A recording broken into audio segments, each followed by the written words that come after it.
Assalamualaikum warahmatullahi wabarakatuh. Alhamdulillahi rabbil alamin. Alhamdulillahilladzi arsala rasulahu bil huda wa dinil haqq liyudhhirahu 'alad dini kullih wa kafa billahi shahida. Ashhadu an la ilaha illallah wahdahu la syarika lah wa ashhadu anna Muhammadan abduhu wa rasuluh la nabiyya ba'da. Qala Allah Ta'ala fil Qur'anil Aziz. A'udzu billahi minasy syaithanir rajim. Bismillahirrahmanirrahim. Alhamdulillahilladzi wahaba li 'alal kibari Ismaila wa Ishaqa inna rabbi lasami'ud du'a. Al-ayah, sadaqallahul azim. Bapak Ibu, saudara-saudara sekalian, alhamdulillah pada petang ini kita bisa bersama-sama thalabul ilm. Mudah-mudahan kebersamaan kita semua mendapat maghfirah dan rahmah dari Allah Subhanahu wa taala. Bapak Ibu sekalian, sore ini kita akan mencoba mendaras tema yang sangat penting, terutama dalam rangka memahami jati diri kita sebagai muslim dan sekaligus memahami jati diri kita sebagai ummah yang telah dirindukan oleh Nabi kita Muhammad sallallahu alaihi wasallam dan sekaligus dirindukan oleh Abul Anbiya Ibrahim alaihissalam. Karena pada bulan depan insyaallah ada bertepatan dengan Maulid, kalau tidak keliru. Sudah masuk? Oh, sudah masuk. Berarti momennya tepat. Kita akan mencoba membahas mengenai ayat yang tadi saya kutip dari surah Ibrahim, surah ke-14. Tolong dicek ayat yang ke-39. Ayat itu kalau tidak keliru seperti ayat yang tadi saya kutip. Kalau ayat itu diterjemahkan bermakna segala puji bagi Allah yang telah menganugerahkan kepadaku di masa yang sangat tua, yakni Ismail dan Ishaq. Inna rabbi lasami'ud du'a. Sesungguhnya Tuhanku Maha mendengar atas doa yang dipanjatkan. Ada sesuatu yang penting di sini. Mengapa saya sebut ini sesuatu yang penting? Karena dicantumkan satu nama, dan nama ini adalah Ismail. Di dalam Quran disapa dengan nama Ismail. Itu versi bahasa Arabnya. Sedangkan dalam kitab suci yang diturunkan kepada para nabi sebelumnya, salah satunya diturunkan dalam bahasa Ibrani, dalam kitab Taurat, beliau disapa dengan sebutan Yishmael. Bahasa Arab menyebutnya Ismail, bahasa Ibrani menyebutnya Yishmael. Nama di dalam Quran itu bukan hampa makna. Nama apapun dalam Quran selalu memiliki makna, termasuk nama Ismail. Apa makna Ismail? Ismail arti harfiahnya adalah dari kata sami'a plus il. Sami'a artinya dia telah mendengar. Siapa yang telah mendengar? Il itu potongan dari kata ilah yang arti harfiahnya Tuhan. Sebanding dengan bahasa Ibrani disebut Eloah, yang kalau dipotong berbunyi El. Itulah sebabnya artinya sama, yakni Tuhan. Jadi kalau disebut Il atau disebut El, arti harfiahnya Tuhan. Dan itu muncul pada nama Ismail atau Yishmael, atau nama lain Israel, Yisrael. Belakangnya ada il atau el, itu bermakna Tuhan. Dalam bahasa yang dipakai oleh Nabi Ibrahim yang disebut bahasa Akadia, tidak muncul kata ilah, tidak muncul kata Eloah, tapi muncul kata ilu. Kalau dipotong jadi il. Ini kalau ditinjau dari aspek kajian di kampus. Tapi saya menduga ini kan orang-orang kampus banyak juga, atau jebolan pernah di kampus. Jadi minimal kita bisa tahu arti nama yang dimaksud di dalam Quran. Dan itu bukan hanya pada nama manusia, bukan hanya pada nama nabi, tapi nama tempat juga begitu. Dalam Quran ada nama tempat yang lokasinya disebut Malakaini bibabila Haruta wa Marut. Ada kata Babil. Itu nama kawasan yang dalam bahasa kita sekarang disebut Babilonia. Jadi Babilonia itu dalam Quran disebut Babil. Arti harfiahnya bab itu pintu, il itu Tuhan. Jadi secara sederhana maknanya adalah pintu menuju Tuhan. Jadi nama dalam Quran itu punya makna, termasuk nama malaikat juga. Jibril, Gabriel, Mikail, Mihael. Perhatikan yang di bagian belakang, semua ada il atau el. Itu makna harfiahnya Tuhan. Jadi kalau begitu, ini nama yang dahsyat, nama yang membuat kita tersadarkan bahwa seseorang yang dimaksud itu mengemban suci, mengemban amanah yang amat suci. Tujuannya apa? Menegakkan tauhid. Itulah sebabnya diabadikan dalam bentuk nama. Yang kedua, kalau kita sudah paham makna Ismail, apa janji Allah kepada Ibrahim mengenai Ismail ini? Kalau kita lihat di dalam surah Al-Baqarah, surah yang kedua, ayat yang ke-128, silakan dicek. Tapi saya lihat di sini karena para hafidh dan hafidhah kayaknya nggak ada yang bawa Quran. Lihat aplikasi. Lihat ayat yang ke-128. Tapi jangan dipisah dengan ayat 127. Ayatnya berbunyi, Bismillahirrahmanirrahim.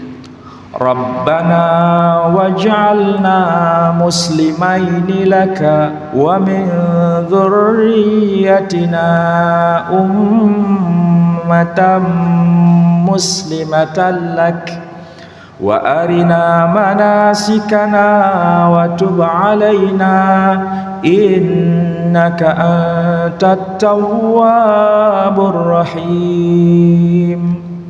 Wahai ya Tuhan kami, jadikan kami berdua orang yang benar-benar muslim yang layak di hadapan-Mu. Siapa yang dimaksud jadikan kami berdua? Kami berdua yang dimaksud di ayat 128 itu merujuk pada ayat 127. Namanya disebut secara harfiah, yakni Ibrahim dan Ismail. Kemudian dua orang ini ketika munajat dengan bahasa seperti itu diteruskan, wa min dzurriyyatina ummatan muslimatan lak, dan dari keturunan kami menjadi satu ummah yang juga muslim yang layak di hadapan-Mu. Ila akhirihi ayat. Perhatikan ayat 128 itu. Siapa yang dimaksud dengan ummah? Ummah di sini bukan merujuk pada satu orang, Tapi ummah di sini yang dimaksud adalah kumpulan banyak orang yang melintas batas generasi. Bukan satu generasi, tapi melintas batas generasi. Itulah definisi ummah. Sekali lagi, bukan merujuk pada satu orang, tapi kumpulan banyak orang dalam lintasan generasi. Dan mereka ini siapa? Yang disapa dengan ummah. Mereka adalah keturunan Ibrahim melalui Ismail. Intinya, keturunan Ismail itu sedikit atau banyak? Saya ulangi lagi. Keturunan Ismail menurut ayat ini sedikit atau banyak? Banyak. Ini janji Allah dan memang termaktub dalam Quran. Pertanyaannya, kalau keturunan Ibrahim melalui Ismail itu banyak, melintas batas generasi, apakah disebutkan nama-nama mereka di dalam Quran? Tidak ada penyebutan. Hanya dengan satu kata kunci disebut dengan istilah ummah. Tapi kalau kita baca di kitab-kitab sebelumnya, ini ciri bahasa Quran ya. Kalau di kitab-kitab sebelumnya itu benar, Al-Quran tidak perlu mengulang. Tapi kalau yang di kitab-kitab sebelumnya itu ada problem, ada sesuatu yang menyimpang, ada sesuatu yang telah diubah, maka Quran membuat narasinya detail. Tapi kalau hanya sekilas info, berarti yang tertulis sebelumnya itu sudah benar. Dan ini kita bisa validasi dengan apa yang saya bawa di depan Bapak Ibu sekalian. Tapi bukan bahasa Arab ya. Izinkan saya baca dalam bahasa aslinya. Nanti tolong cermati apakah mirip dengan bahasa Arabnya. Di sini tertulis begini. Wa alla toldat Yismailim. Wa alla, dan inilah toldat, keturunan Yismail, keturunan Ismail ben Abraham, putra Abraham. Kemudian di sini disebutkan Bechor Yismail Nevayot, anak dari Ismail yang tertua adalah Nevayot, wa Kedar, wa Adbiel, wa Mibsam, wa Mishma, dan seterusnya, ada 12 nama. Artinya di sini secara rinci disebutkan nama-nama mereka. Nama-nama mereka salah satunya adalah Nevayot. Kalau bahasa dalam kitab Tarikh At-Tabari tidak disebut Nevayot tapi Nabil. Kalau di sini disebut Kedar, di dalam kitab Tarikh At-Tabari disapa dengan sebutan Haidar. Kalau di sini disapa dengan sebutan Adbiel. Kalau dalam Tarikh At-Tabari disebut dengan nama Adbiil. Ingat tadi, il sama dengan el. Saya seperti mengajar mahasiswa kayak begini caranya. Tapi nggak apa-apa, biarkan. Nama-nama itu disebutkan secara rinci di dalam kitab ini. Itulah sebabnya Quran tidak mengulang kembali. Kalau Quran mengulang kembali, bayangkan betapa tebal Quran itu. Jadi bahasa Quran itu bahasa yang sangat sederhana. Bila sesuatu itu sudah dianggap benar, Quran tidak mengulang kembali. Tetapi kalau ada sesuatu yang problem, yang keliru, yang menyimpang, Quran akan mengulang dan membuat detailnya. Itu prinsip bagaimana Quran bicara kepada kita. Selain ada penyebutan nama-nama secara rinci anak-anak Ismail, kemudian Uber Haiti utuh, aku akan memberkati dia Legoy Gadol, menjadi satu bangsa yang besar. Berarti yang tertulis dalam Quran dengan yang tertulis di kitab sebelumnya ini satu informasi yang sama atau beda? Sama. Yang ketiga, Nama-nama yang disebutkan tadi itu pasti punya keturunan, punya keturunan, punya keturunan yang melintas batas generasi. Oke? Kalau mereka itu melahirkan generasi setelahnya, berarti semakin besar bangsa yang muncul dari sulbi Ismail putra Ibrahim. Apakah mereka hanya tinggal di kawasan Arabia atau sampai ke kawasan di luar Arabia? Kalau catatan yang termaktub di dalam tulisan Claudius Ptolemy, ini agak berat ya, tapi nggak apa-apa. Ini tulisan abad kedua Masehi. Sementara risalah Islam yang dibawa oleh Nabi kita Muhammad sallallahu alaihi wasallam itu abad ke-7. Oke? Tetapi dokumen abad kedua menyebutkan nama-nama rincian dari keturunan Ismail seperti yang saya sebut itu. Dan sekaligus anak cucu mereka tinggal di kawasan mana saja. Di situ ada disebut misalnya Bani Qais, yang di situ ditulis bukan Bani Qais tapi disebut Kasaniti karena ditulis dalam bahasa Latin. Tapi juga disebut istilah Qurasyum. Apa itu Quraisyum? Kalau bahasa Arabnya sama dengan Quraisy. Kemudian ada juga yang disebut dengan nama Iolisite. Iolisite, kalau bahasa Islamnya disebut Bani Ilyas. Bukankah kita tahu dari Ilyas nanti nyambung kepada Nabi kita Muhammad sallallahu alaihi wasallam. Kalau dihitung jaraknya itu panjang. Nama-nama yang disebutkan ya, Muhammad bin Abdullah bin Abdul Muttalib bin Hashim bin Abdi Manaf bin Qusay bin Kilab bin Murrah bin Ka'ab bin Lu'ay bin Ghalib ibn Fihr alias Quraisy. Berapa tadi? Hah?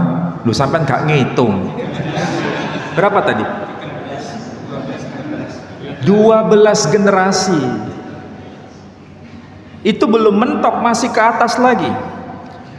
Bin Malik, bin Nadad, bin Kinanah, bin Huzaimah, bin Mudrikah, bin Ilyas, bin Mudar, bin Nizar, bin Ma'ad, bin Adnan, bin Udad, bin Zaid, bin Yaqdir, bin Yaqdum, bin Hamasa, bin Nabat, bin Khaydar, bin Ismail.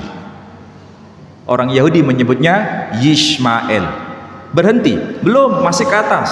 Yishmael bin Abraham, bin Terah, bin Nahor, bin Seruk, bin Ra'u, bin Pelek, bin Ever, bin Shela, bin Afarshat, bin Shem, bin Noah. Ben Noah bukan Ben Peter Pan ya. Ben itu B-E-N. Ben Noah bukan Ben B-A-N-D, tapi Ben bahasa Arabnya bin. Ya. Kalau mereka menyebut Noah, kalau Quran menyebut Nuh. Inilah dokumen yang mengkonfirmasi dari Nuh sampai kepada Nabi kita Muhammad sallallahu alaihi wasallam, itu dokumennya begitu terjaga. Sekali lagi, Allah tidak pernah mau menghilangkan barang bukti, dan nama-nama itu tercantum dalam dokumen sebelum era Nabi kita sallallahu alaihi wasallam. Nah, sudah paham seperti ini. Nama-nama itu sekali lagi tercatat, bahkan juga tercatat di luar kawasan Arabia. Tadi ada yang sempat nyamperin saya tadi. Apakah ada hubungannya dengan Aji Soko? Apakah ada? Ada enggak? Saya akan membawa satu informasi yang termaktub di dalam buku yang ditulis oleh Raden Ngabei Ronggowarsito.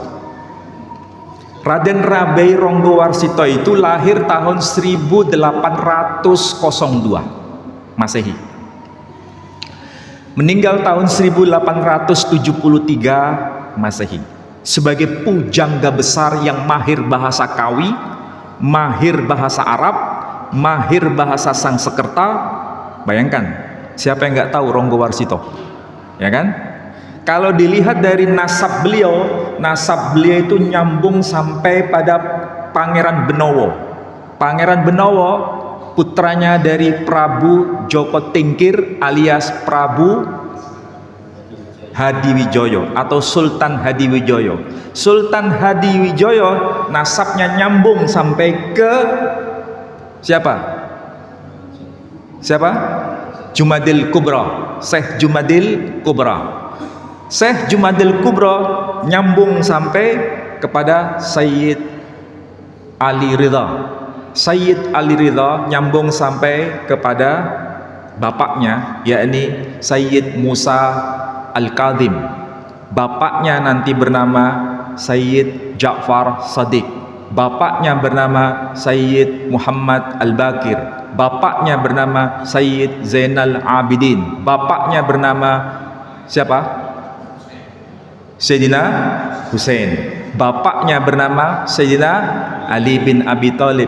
Dia adalah suami dari Sayyidah Fatimah Az-Zahra, putri dari Nabi Muhammad sallallahu alaihi wasallam. Itulah identitas Raden Ngabai Ronggowarsito. Itu nama julukan. Nama aslinya adalah Ki Bagurs Burhan. Nama yang dikenal pada masa itu. Beliau menulis begini. Sampai penasaran? Bukan bahasa Arab. Saya bacakan aja. Kacarios ingkang kocap ing jitab soro. Sarto sampun cunduk suraosipun kitab Miladun Niren. Wanten panjenenganipun Ratu Alit ajujuluk Prabu Sarkil aki kita ing Najran. Kira-kira paham nggak yang satu kita baca tadi? Hah? Kok senyum-senyum ya? Jadi Raden Ngabai Ronggowarsito itu mengutip dua kitab kuno. Satu yang disebut Miladun Niren, dua kitab Jitab Soro. Miladun Niren itu bahasa Jawanya, tapi saya curiga itu bukan asli Jawa, tapi dari bahasa Arab. Milad An-Nurain artinya kelahiran dua cahaya. Tapi kalau Jitab Soro itu memang asli kitab Jawa kuno. Cuma sayang, kitab-kitab Jawa kuno yang ada pada masa kehidupan beliau itu banyak dibawa oleh para penjajah, terutama Belanda. Ribuan manuskrip itu diboyong ke Eropa dan ada yang sampai tenggelam di Samudra India. Jadi sebetulnya budaya kita itu budaya tulis yang sangat awal. Datanya ada, cuma kita banyak yang hilang. Kalaupun ada itu hanya kutipan-kutipan, sehingga yang asli nggak bisa dilacak. Bayangkan kalau sampai sekarang masih tersimpan di British Library, itu tulisan Jawa, bahasa Jawa, sampean masih bisa baca? Enggak. Kenapa enggak? Aneh. Saya itu punya Quran, ini bahasa Arab, yang sebelah kiri bahasa Jawa, huruf Honocoroko. Itu namanya tafsir Quran Jawen. Yang menerbitkan siapa? Paguyuban Muhammadiyah ing Surakarta Hadiningrat. Tahun berapa? 1930. Saya bisa memprediksi, berarti pada tahun 1930 orang-orang Muhammadiyah itu sangat lihai membaca teks huruf Jawa, huruf Honocoroko. Sebagaimana orang Muhammadiyah tahun 2025 babar blas gak isok moco. Kenapa bisa begitu? Silakan direnungkan. Berarti ada gap, ada sesuatu yang salah ketika memahami agama. Seakan-akan dipisahkan antara agama dengan budaya. Pada masa itu yang mengerti budaya harus mengerti agama, dan yang mengerti agama harus mengerti budaya. Sekarang saling curiga. Yang ngerti agama curiga terhadap yang ngerti budaya, yang ngerti budaya sudah nggak mau cawe-cawe bicara soal agama. Ini politik divide et impera gaya Belanda. Saya nggak fokus ke situ, fokus ke sini saja. Di sini disebutkan lebih rinci lagi. Tadi disebut nama Prabu Salkir aki kita ing Najran. Najran ternyata nama ini juga tertulis dalam tulisan siapa itu, Claudius Ptolemy abad kedua. Berarti itu bukan nama rekaan, itu nama yang fakta historis. Dan di situ ada yang memerintah dari keturunan Ismail. Di sini disebutkan begini: Sang Prabu Sarkil wau terahipun Kanjeng Nabi Ismail. Sarkil itu keturunan Ismail. Sarkil itu bukan bahasa Jawa loh. Sarkil itu bahasa Arab, sama dengan Ismail. Sarkil itu dari kata syarq, artinya timur. Il itu Tuhan, artinya Tuhan yang bertahta di wilayah timur. Itu mengandung pesan, mengandung prediksi bahwa persebaran keturunan Ismail sampai ke kawasan timur, dan kita adalah orang-orang di kawasan timur mendapatkan hal yang serupa dengan hal ini. Itulah sebabnya nanti putra dari Prabu Sarkil, bukan putra, putri dari Prabu Sarkil melahirkan tokoh yang bernama Aji Soko. Yang tadi ditanya, siapa itu Aji Soko? Aji Soko itu menurut tradisi di Jawa adalah mbahnya wong Jawa. Lah kalau begitu, orang Jawa apa ada hubungan? Saya tidak tahu jawabannya, tapi yang tertulis faktanya begitu. Orang Arab yang sampai ke sini itu banyak. Para wali sendiri ada keturunan dari sono, ya kan? Raja-raja Jawa keturunan dari mana? Dari sono, dari Ismail, nyambung. Itulah sebabnya antara kejawaan dengan keislaman bisa nggak dipisah? Nggak bisa. Orang yang mengaku Jawa itu ya mesti Islam. Kalau ada orang yang mengaku Jawa tiba-tiba bukan menjadi Muslim, dia kehilangan Jawoni, wis gak Jawa. Itu sebetulnya isyarat bahwa kalau kita ini mudah menjadi Muslim itu karena ada jejak historisnya. Saya bertanya kepada panjenengan, kenapa mayoritas Jawa itu menjadi Muslim? Apa yang menjadi sebab, faktor utamanya? Karena ada kesamaan konsep yang diajarkan oleh mbah-mbahnya orang Jawa dengan ajaran Islam itu sendiri. Mbah-mbahnya orang Jawa itu bukan penganut Hindu, bukan penganut Buddha, tapi penganut agama Kapitayan. Apa itu Kapitayan? Menyembah sesuatu yang tidak boleh digambarkan dan tidak boleh dipatungkan. Itu Kapitayan. Sehingga masuk yang namanya disebut langgar, yang kemudian kita kenal sekarang menjadi langgar, tapi sekarang sudah nggak dipakai ya langgar, jadi musola. Itu mengabadikan itu, dan tidak boleh ada benda sesuatu yang menggambarkan Tuhan, tidak boleh. Sunyoto, kekosongan. Dan kita diajarkan begitu kan? Boleh nggak kita menggambarkan Allah dalam bentuk patung atau gambar? Nggak boleh, tidak boleh. Itulah sebabnya orang Jawa mudah menjadi Muslim karena ada kesamaan konsep. Kedua, cara memahami Tuhan persis seperti yang diajarkan Quran. Kalau di dalam tradisi agama Kapitayan Jawa itu menyebutnya Sang Hyang Kawekas iku cedak tanpa senggolan, adoh tanpa wewangenan. Ini bukan dalang loh ya. Sang Hyang Kawekas, tahu maknanya? Dia yang maha penguasa, yang menentukan nasib. Cedak tanpa senggolan, dekat dengan kita tapi tidak bersentuhan. Adoh tanpa wewangenan, jauh dengan kita tapi tidak bisa diangan-angan.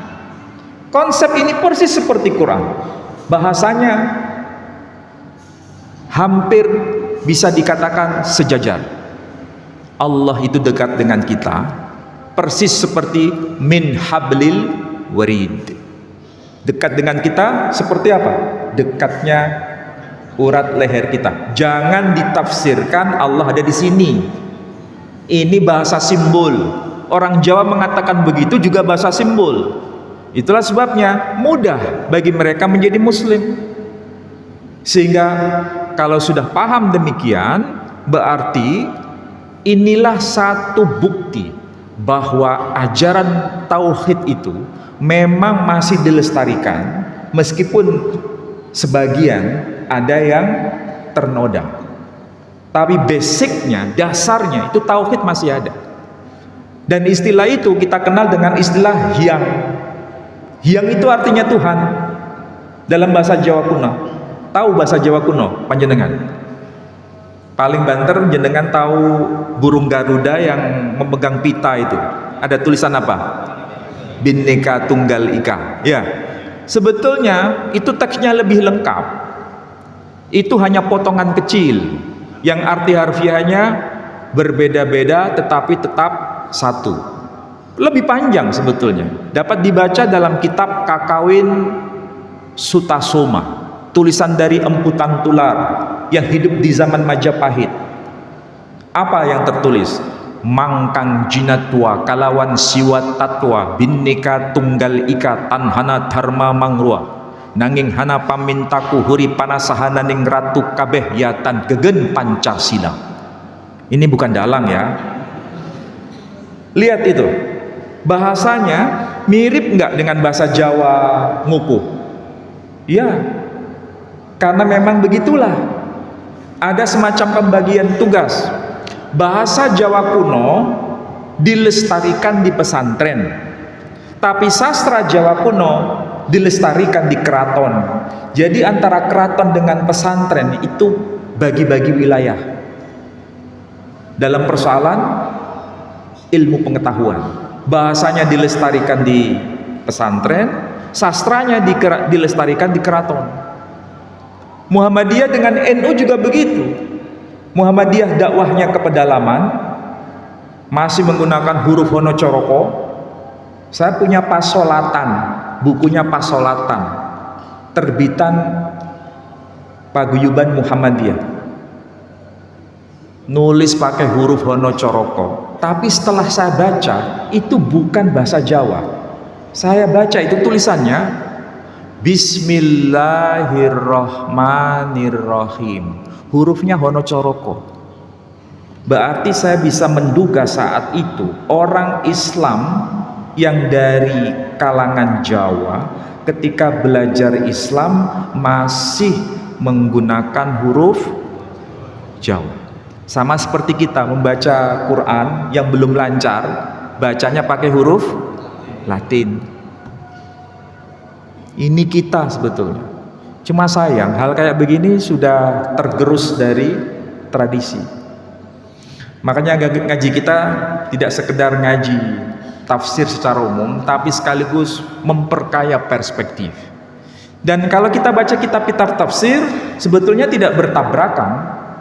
Kenapa tidak bertabrakan? Apa yang saya sampaikan tadi diberikan clue oleh para mufassir generasi awal. Memang keturunan Nabi Ismail itu banyak, sangat banyak, dan itu janji Allah sendiri.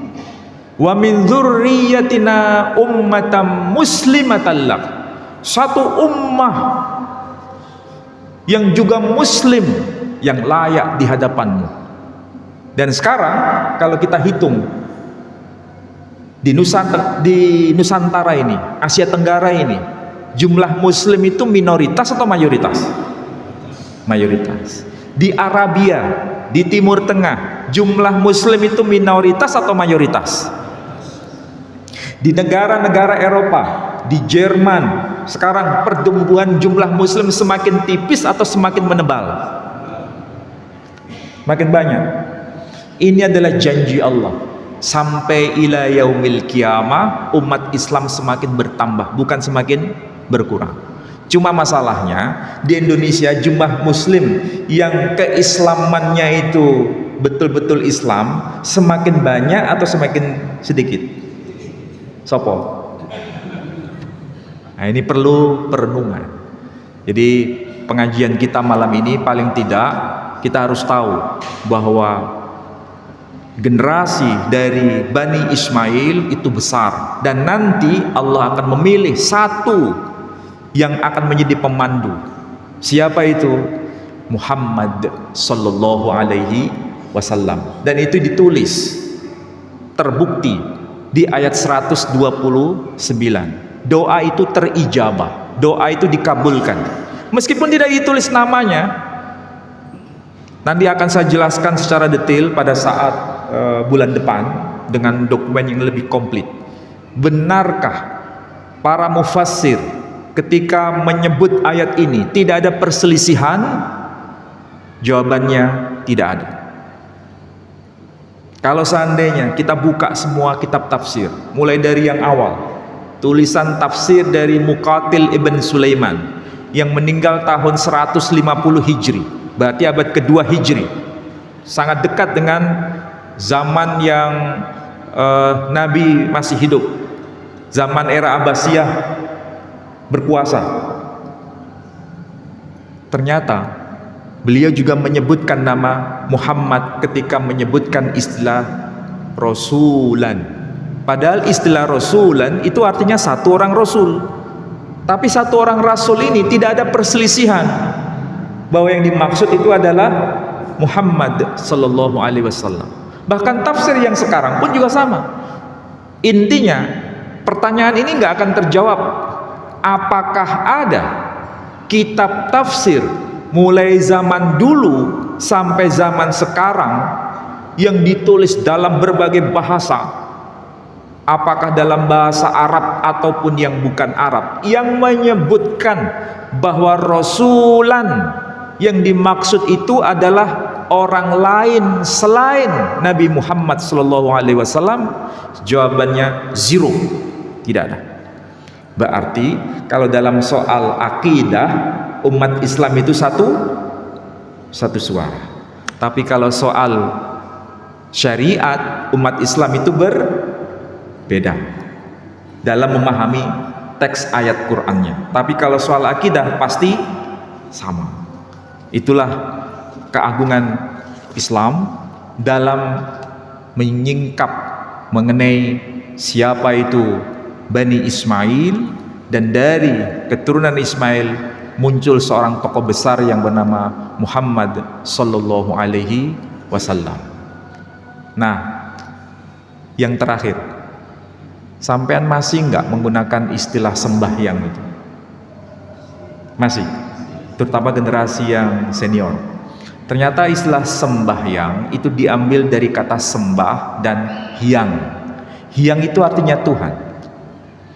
Kalau istilah sembah hyang berarti maksudnya adalah menyembah Tuhan. Dan itu dipakai pada masa itu dalam tulisan-tulisan Jawa. Sembahyang zuhur, sembahyang asar, sembahyang maghrib, sembahyang duha. Kalau sekarang sudah nggak pakai sembahyang lagi, tapi pakai sholat. Kenapa? Apa ditinggalkan? Enggak. Dua-duanya tetap dipakai. Dan dua-duanya nggak ada problem. Persis seperti kita menggunakan istilah poso dan siam. Siam itu dari pengaruh bahasa Arab. Sama seperti sholat pengaruh bahasa Arab. Tapi poso apakah dari bahasa Arab? Bukan. Poso itu dari kata upawasa. Bahasa Melayu menjadi puasa. Bahasa Jawa menjadi poso. Bahasa Madura jadi apasa. Upawasa itu artinya menahan makan dan minum. Dan itu tertulis dalam kitab yang disebut kitab yang dikenal Manawa Dharma Sastra, kitab suci agama Hindu. Jadi sebetulnya soal bahasa itu para ulama kita itu sangat bijak. Bahkan sampai sekarang istilah pesantren kan dipakai, ya toh? Mau yang Muhammadiyah, mau yang NU, mau yang LDII, mau yang macam-macam deh. Semua akrab dengan istilah pesantren. Diambil dari kata apa? Santri. Santri itu apa? Orang yang membaca kitab sastra. Santri itu orang yang membaca kitab sastra. Apa itu sastra? Sastra itu kitab suci Rigveda, Yajurveda, Samaveda, Atharvaveda. Kitab apa ini? Kitab agama Hindu. Jadi sastra itu kitab suci Hindu. Tapi diadopsi, ya, isinya dibuang, kulitnya dipakai. Jadi menjadi orang yang belajar kitab-kitab suci Islam, maknanya digeser. Itu cara orang dulu, bagaimana mengislamkan, caranya begitu. Mudah-mudahan yang saya sampaikan bermanfaat. Kita nanti lanjutkan pada bulan depan. Ada yang mau tanya? Jadi Jawa dan Islam itu ibarat satu keping mata uang. Ada gambar bagian depan, ada gambar bagian belakang. Itulah sebabnya kalau dalam konteks kejawaan, Jawa Islam atau Islam Jawa itu identik. Bukan dalam makna kejawen. Jangan dicampurkan dengan makna kejawen. Spiritnya Islam, tapi budayanya tidak keluar dari Islam. Contoh konkretnya misalnya yang panjenengan pakai itu batik. Itu bagian dari keislaman yang khas Jawa. Blangkon juga begitu. Kemudian apa lagi? Banyak hal. Itu catatan pertama. Catatan kedua, Jawa dan Islam itu memang betul-betul tidak bisa dipisah. Tapi dalam konteks ini, kalau merujuk pada aspek historis yang dijelaskan oleh Raden Ngabei Ronggowarsito, antara Ismail dan generasi awal di Jawa itu ada koneksitas. Tapi kenapa raja-raja Jawa sebelum Islam datang ke tanah Jawa, mereka menjadi Hindu? Karena memang sebelumnya datang agama Hindu, datang agama Buddha, yang kemudian mempengaruhi cara beragama di Jawa. Yang awalnya agama orang Jawa itu kapitayan. Jadi di situ ada gap.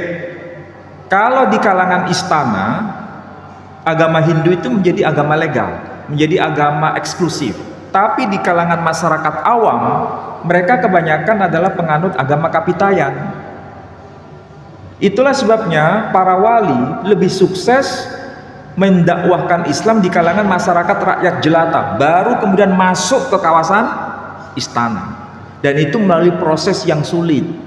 Tetapi meskipun sulit, tetap dilakukan. Dan itu berhasil mulai pada masa Raden Patah, raja Islam pertama di Jawa. Raja Islam, ya.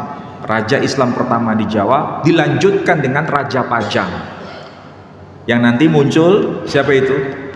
Joko Tingkir itu. Dari Pajang dilanjutkan ke Mataram Islam. Mataram Islam itu pecah lagi nanti. Pecah jadi apa?